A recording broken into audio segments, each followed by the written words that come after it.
Picture this. It's the first of the month. You click Send Payment, and somewhere a chorus of financial gurus scream, "Stop paying your landlord's mortgage!" Cue ominous thunder, dramatic zoom, and a big red stamp that reads "Wasted" across your online banking screen. That, at least, is the Myth cinematic version. But what if that doomsday narration skipped a few crucial scenes? First, the Myth itself struts onto stage wearing a smug grin. Paying rent is just giving money away. Buying means building equity. A catchy slogan, sure, but so is "chocolate is a vegetable." Both collapse the moment you check the ingredient list. Equity, after all, isn't some magic pixie dust splashing into your bank account every month. It's the tiny sliver of principal you actually pay down, minus the pile of interest, taxes, insurance, maintenance, HOA fees, transaction costs, and anxiety meds you'll need every time the roof leaks. Let's talk raw monthly cash. A 2025 bank rate study shows the average mortgage payment in the 50 largest U.S. metros is now 38% higher than the average rent, with the gap widening in 38 of those markets. Put differently, for every $1,000 apartment, a comparable homeowner is coughing up $1,380 before we even whisper the words, "plumbing emergency." And yes, plumbers still charge overtime rates that make airline baggage fees look charitable. But mortgages are fixed. Rents go up, cries the Myth. Cute line, shame about reality.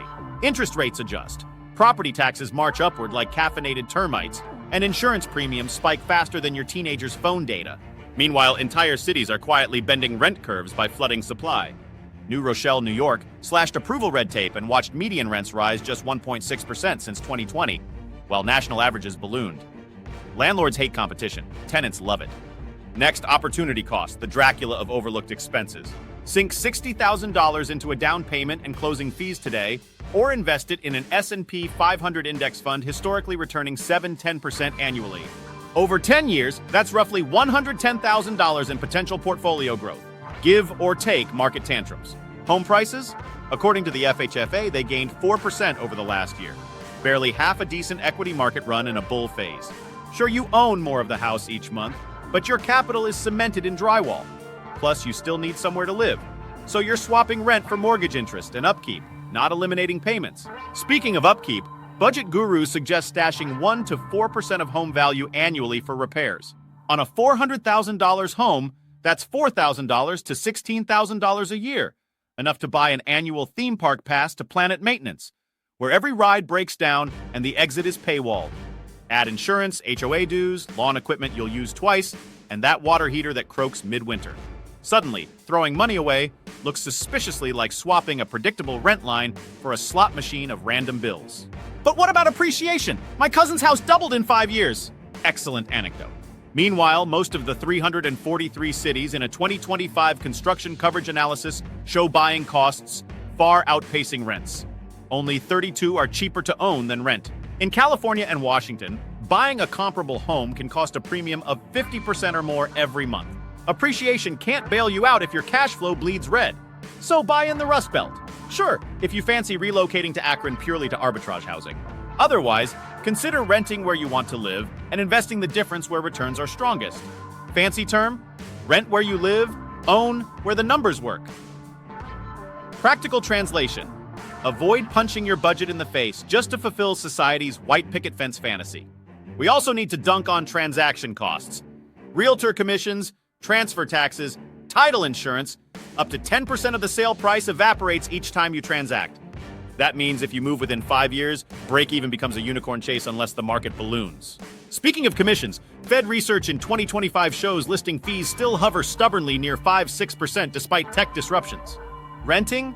You sign, maybe pay a broker half a month's rent, and you're done. Congratulations. No need to refinish hardwood floors before handing the keys back. Flexibility, too, has monetary value. Your company offers a promotion across the country? Renters pack and go. Owners first play Wheel of Realtors, pray the market hasn't slid, pay closing costs, stage the dining room in 47 shades of beige, and lose months of momentum. All while possibly paying 2 housing payments if the old place lingers on Zillow, like last year's meme. Are we anti-homeownership? Absolutely not. Buying can be brilliant if you crave stability, plan to stay 7 to 10 years, snag a low rate, and score a fair-priced property in a market with healthy fundamentals. It's emotional as well as financial. Paint walls lime green, foster dogs, build a backyard forge, your call. Just don't wrap those lifestyle perks in a smug blanket of renting is for suckers. Financial literacy means crunching your numbers, not parroting your coworkers' exaggerated Zillow screenshots. So when is renting smarter? When monthly costs are lower after factoring maintenance and taxes, when you lack a 20% down payment without gutting emergency funds, or when career and life remain in flux. It's also ideal during frothy markets where price-to-rent ratios scream bubble louder than a toddler denied ice cream. Conversely, buying shines if rents rival mortgage plus upkeep. You'll plant roots for a decade, and you're disciplined enough to refinance, pay extra principal, and not treat the home as an ATM. Looking at you, 2006. If that's you, grab the keys, schedule a housewarming, and call the handyman before the gutters morph into waterfalls. Ultimately, paying for housing is never giving money away. It's the cost of shelter, whether to a landlord or a lender. The real question, which arrangement optimizes freedom, liquidity, and sanity for you right now? If renting lets you sleep at night and invest aggressively, congratulations. You're not failing adulthood. You're strategizing. And hey, if the myth tries to guilt trip you at Thanksgiving, hit pause, cue this video, and enjoy the awkward silence as numbers trump nostalgia. Remember, equity isn't guaranteed. Houses can need new roofs, and sometimes the smartest move is to outsource leaky faucet stress to a property manager while your index fund quietly compounds in the background. Helpful takeaway, run a rent versus buy calculator, include all costs, and project at least 7 years. For every $1 you'd save renting, earmark 50 cents for investing. Future, you will high-five present you.